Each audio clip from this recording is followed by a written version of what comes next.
Have you ever noticed that right before your period or even during your period that your urinary incontinence starts to get a little worse? Maybe your urgency, maybe your frequency sort of ramp up. That the rest of the month you can go and run and sort of live life without any problems. And then all of a sudden those hormones start to kick in and you have to start wearing a pad or altering what you do for exercise because those bladder leaks are back. And if you're wondering, is that my pelvic floor? Is something wrong with me? Is that normal? This video is for you. My name is Brittany Capiello and I'm a pelvic floor physical therapist. And I want to talk a little bit today about hormones and incontinence. I had somebody reach out to me recently, and I've talked about this with a lot of clients as well, one-on-one, just asking about the relationship between their hormones and their periods, menstrual cycles, and their urinary incontinence issues.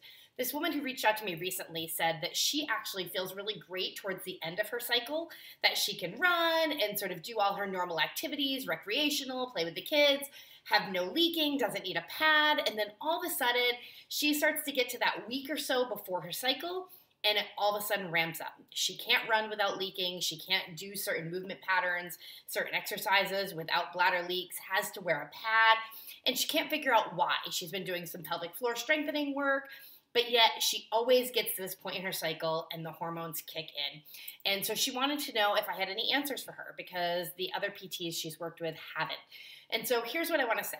Hormones are a little bit tough to regulate, right? We can't really control them the way we can control our diet or our hydration or maybe our weight or stressors or other factors going on.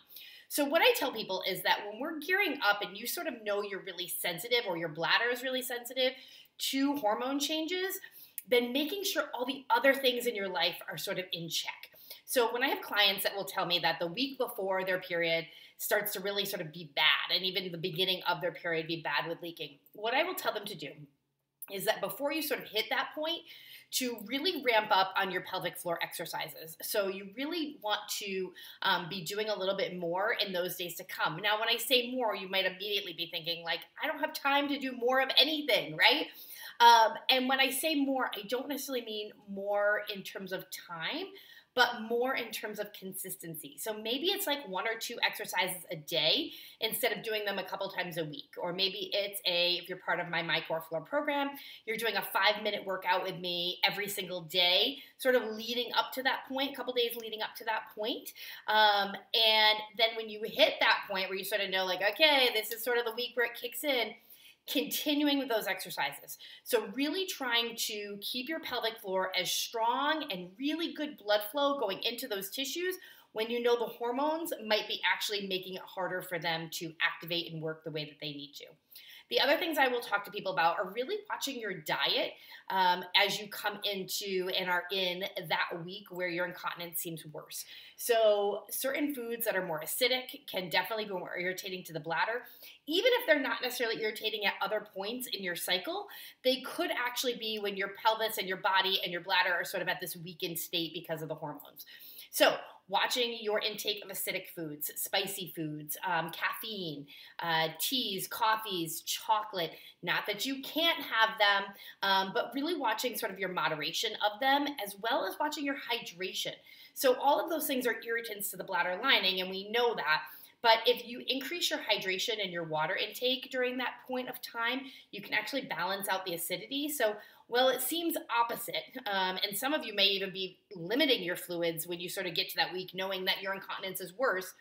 That's the exact thing you shouldn't do, because limiting your fluids or your hydration or making sure you still have a diet that has a lot of, or seeing if you still have a diet that has a lot of acidity or irritants in it, will increase the acidity of the urine. It will irritate the bladder lining. Your body is more likely to want to expel or get rid of what's inside of it. So you want to, we can't always adjust the hormones or our sensitivity to them, but you want to make sure that you are exercising even a little bit.